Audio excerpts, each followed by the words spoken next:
നമസ്കാരം. എല്ലാ മാന്യ സുഹൃത്തുക്കൾക്കും സിനിമ എന്ന യൂട്യൂബ് ചാനലിന്റെ ഏറ്റവും പുതിയ വീഡിയോയിലേക്ക് സ്വാഗതം. ഞാനിന്ന് നിങ്ങൾക്ക് മുമ്പിൽ വന്നിരിക്കുന്നത് 2024 ഏറ്റവും കൂടുതൽ കളക്ഷൻ കിട്ടിയ സിനിമകളെ കുറിച്ചുള്ള ഒരു വീഡിയോയുമായിട്ടാണ്. അത് രണ്ട് ഭാഗങ്ങളായിട്ടാണ് നമ്മൾ തരംതിരിച്ചിരിക്കുന്നത്. ആദ്യത്തെ ഭാഗം ഇതാണ്. അത് കേരള ബോക്സ് ഓഫീസിൽ ഏറ്റവും കൂടുതൽ കളക്ഷൻ കിട്ടിയ സിനിമകളെ കുറിച്ചുള്ള ഒരു റിപ്പോർട്ടാണ്. ഇതിനുശേഷം ഇന്ന് തന്നെ വിദേശ മാർക്കറ്റുകളിൽ ഏറ്റവും കൂടുതൽ കളക്ഷൻ കിട്ടിയ മലയാള സിനിമകളെ കുറിച്ചുള്ള ഒരു വീഡിയോയും കൂടി വരുന്നുണ്ട്. അപ്പോൾ രണ്ട് വീഡിയോയും കാണാൻ ശ്രമിക്കുക. അതുപോലെ തന്നെ വളരെ പ്രധാനപ്പെട്ട ഒരു കാര്യം എടുത്തു പറയേണ്ടതാണ്. നമുക്ക് എല്ലാവർക്കും അറിയാം 2024 മലയാള സിനിമയിൽ കുറേയധികം ഹിറ്റുകൾ വന്നിരുന്നു എന്നുള്ളത്. ഏതാണ്ട് ഒരു 10ഓളം സിനിമകൾ കൊണ്ട് തന്നെ 1000 കോടിക്ക് മുകളിൽ ലാഭം കിട്ടി എന്നുള്ള വാർത്തകളൊക്കെ നേരത്തെ തന്നെ വന്നിരുന്നത് നിങ്ങൾ കേട്ടിട്ടുണ്ടാവും. എന്നാൽ സത്യത്തിൽ എന്താണ് സംഭവിച്ചതെന്ന് വെച്ചാൽ ഏകദേശം 199ഓളം സിനിമകളാണ് കഴിഞ്ഞ വർഷം മലയാളത്തിൽ കേരള ബോക്സ് ഓഫീസിൽ റിലീസ് ചെയ്തത്. എന്നാൽ ഇതിനെല്ലാം കൂടി കൂട്ടി നോക്കുന്ന സമയത്ത് നമ്മൾ നേരത്തെ പറഞ്ഞ 1000 കോടിയുടെ ലാഭക്കിലുക്കമല്ല കാണാൻ സാധിക്കുന്നത്. ഏകദേശം 2000 കോടിയോളം നഷ്ടമാണ് ഈ 200 സിനിമകൾ കൂടി സംഭവിച്ചിരിക്കുന്നത് എന്നുള്ളതാണ് എടുത്തു പറയേണ്ടത്. അതിന്റെ പ്രധാനപ്പെട്ട കാരണം എന്ന് പറയുന്നത് വലിയ പ്രതീക്ഷയോടുകൂടി വന്ന വലിയ ബഡ്ജറ്റ് സിനിമകളെല്ലാം തന്നെ വലിയ പരാജയങ്ങളായി മാറുന്നത് നമ്മൾ കാണുകയുണ്ടായി. 1-2 സിനിമകൾ മാത്രമാണ് വലിയ ബഡ്ജറ്റിൽ വന്നിട്ട് വലിയ ഹിറ്റായി മാറിയത്. ആടുജീവിതം പോലുള്ള സിനിമകളൊക്കെയാണ് വലിയ ബഡ്ജറ്റിൽ വന്നിട്ട് പ്രതീക്ഷയ്ക്കൊത്ത രീതിയിലുള്ള ഒരു പ്രകടനം കാഴ്ചവെച്ചത്. മറ്റു പല ഹിറ്റുകളും ഒട്ടും പ്രതീക്ഷിക്കാതെ മഞ്ഞുമ്മൽ ബോയ്സ് ആയാലും പ്രേമലു ആയാലും ഒക്കെ നേടിയ വിജയം ഒരിക്കലും മലയാള സിനിമ ചിന്തിക്കാത്ത രീതിയിലുള്ള വിജയം നേടാൻ കാരണം ആ സിനിമയുടെ കണ്ടന്റുകൾ വലുതായിരുന്നു എന്നുള്ളതാണ്. അതിന്റെ ബഡ്ജറ്റ് വലുതായിരുന്നതുകൊണ്ടല്ല എന്നുള്ളതും കൂടി എടുത്തു പറയേണ്ടതുണ്ട്. അപ്പോൾ ബഡ്ജറ്റ് കൂടി വന്നു കഴിഞ്ഞാൽ പടം വിജയിക്കുമെന്ന് പറയുന്നത് ഒരു തെറ്റായ ഒരു ധാരണയാണെന്നുള്ളത് നിങ്ങൾക്ക് എല്ലാവർക്കും മനസ്സിലായിട്ടുണ്ടാവും. ആടുജീവിതം മാത്രമല്ല ARM വലിയ ബഡ്ജറ്റിൽ വന്ന് വലിയ വിജയം നേടിയ സിനിമയാണ്. അതും ഇവിടെ എടുത്തു പറയേണ്ടതാണ്. നിരവധി 100 കോടി ചിത്രങ്ങളും കഴിഞ്ഞ വർഷം ഉണ്ടാവുകയുണ്ടായി. അപ്പോൾ നമ്മൾ കേരള ബോക്സ് ഓഫീസിലെ കണക്കുകളെ കുറിച്ചാണ് ഇപ്പോൾ സംസാരിക്കാൻ പോകുന്നത്. ഇതിൽ നമുക്ക് മാർക്കോ എന്ന് പറയുന്ന സിനിമയുടെ കളക്ഷൻ മാറ്റിവെക്കാം. കാരണം അത് ഇപ്പോഴും തിയേറ്ററുകളിൽ ഓടിക്കൊണ്ടിരിക്കുകയാണ്.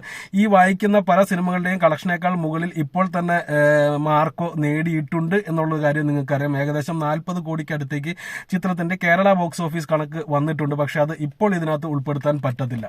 എന്ത് തന്നെയാലും ഈ ഒരു ലിസ്റ്റിൽ ഏറ്റവും അവസാനം നിൽക്കുന്നത് ടർബോ എന്ന് പറയുന്ന സിനിമയാണ്. മമ്മൂട്ടി നായകനായി വന്ന ടർബോ ഒരു തരക്കേടില്ലാത്ത ഒരു വലിയ വിജയം നേടിയ സിനിമയാണ്. ഈ സിനിമയ്ക്ക് കേരളത്തിലും വിദേശത്തും നല്ല രീതിയിൽ വിജയം നേടിയെടുക്കാൻ സാധിച്ചു. ടർബോന്റെ കേരള ബോക്സ് ഓഫീസ് കണക്ക് ഫൈനൽ വന്നിരിക്കുന്നത് 36 കോടി രൂപയാണ്. ഇത് നിങ്ങൾക്ക് പലയിടത്തും ഞാൻ ഈ ഒരു പടത്തിനെ പറ്റി പറയുമ്പോൾ എടുത്ത് പറയേണ്ട ഒരു കാര്യമാണ്. നിങ്ങൾ പല സ്ഥലങ്ങളിലായിട്ട് നിങ്ങൾ പല വീഡിയോകളിൽ നിങ്ങൾ കണ്ടിട്ടുണ്ടാവും. ചിത്രം 100 കോടി നേടി 140 കോടി കഴിഞ്ഞ് ഇത് ഇപ്പോൾ പുറത്തു വിടും എന്നൊക്കെ പറഞ്ഞുള്ള വീഡിയോസ്. ഇതെല്ലാം കണ്ടിട്ട് കുറെ ആളുകൾ ഇവിടെ വന്ന് തെറി വിളിക്കുന്നത് ഞാൻ കാണുകയുണ്ടായി.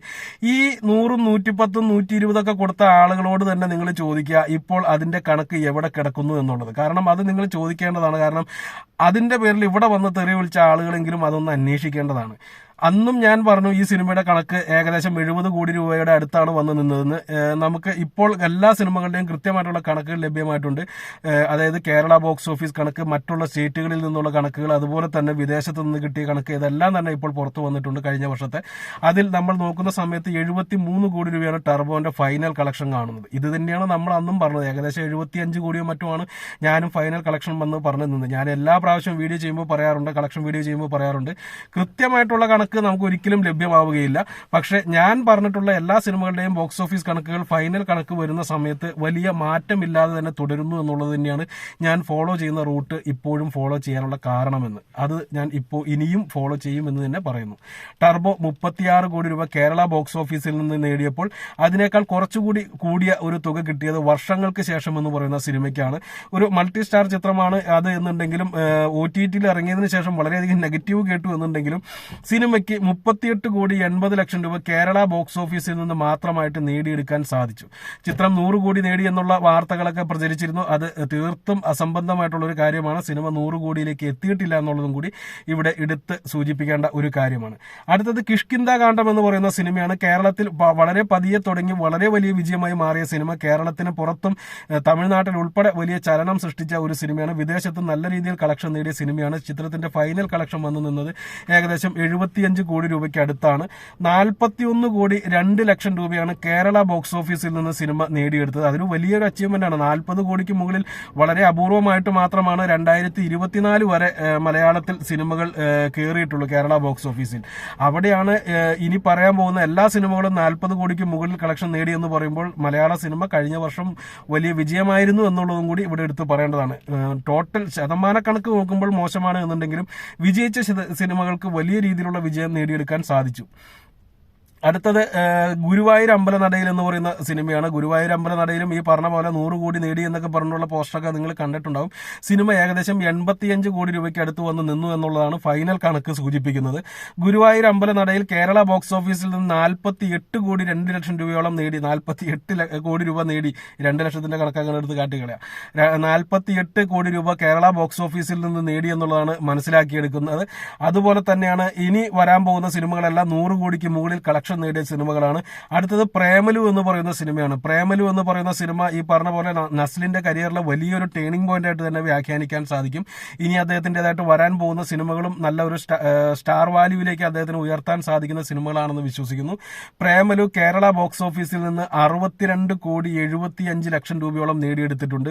അതൊരു വലിയ വിജയമായിട്ട് തന്നെ കണക്കാക്കേണ്ടിയിരിക്കുന്നു. എടുത്തു പറയേണ്ടത് മറ്റ് 2 വലിയ സിനിമകളുടെ കൂടെ, അതായത് ഭ്രമയുഗം എന്ന് പറയുന്ന സിനിമ റിലീസ് ചെയ്തിട്ടുണ്ടായിരുന്നു ആ സമയത്ത്. അതേപോലെ തന്നെ മഞ്ഞുമ്മൽ ബോയ്സ് റിലീസ് ചെയ്തിട്ടുണ്ടായിരുന്നു. ഈ 2 സിനിമകളുടെ ഇടയിൽ പെട്ടതുകൊണ്ട് മാത്രമാണ് 62 കോടി 75 ലക്ഷം രൂപയുടെ കളക്ഷൻ ചുരുങ്ങിയത് എന്ന് വേണം വിശ്വസിക്കാൻ.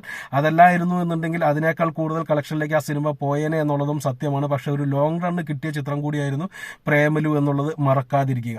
അത് 100 കോടിക്ക് മുകളിൽ 130 കോടിക്ക് മുകളിൽ കളക്ഷൻ കിട്ടിയ സിനിമയാണ്. അടുത്തത് ARM എന്ന് പറയുന്ന സിനിമയാണ്.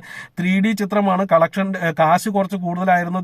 3Dയുടെ കാശും കൂടി കൂട്ടിയിട്ടുള്ള കാശൊക്കെയാണ് എന്നുണ്ടെങ്കിലും സിനിമ 106 കോടി രൂപയോളം വേൾഡ് വൈഡ് ആയിട്ട് ഫൈനൽ കളക്ഷൻ വന്ന സിനിമയാണ്. 100 കോടി നേടി എന്നുള്ളത് ഉറപ്പിച്ച് വിശ്വസിക്കാവുന്ന സിനിമ കൂടിയാണ്. കേരള ബോക്സ് ഓഫീസിൽ നിന്ന് ഈ സിനിമ 68 കോടി 75 ലക്ഷം രൂപയോളമാണ് നേടിയത്. അതായത് പ്രേമലു നേടിയതിനേക്കാൾ 6 കോടി രൂപ അധികം നേടിയെടുക്കാൻ ARM എന്ന് പറയുന്ന സിനിമയ്ക്ക് സാധിച്ചിട്ടുണ്ടെന്ന് വ്യക്തമാണ്.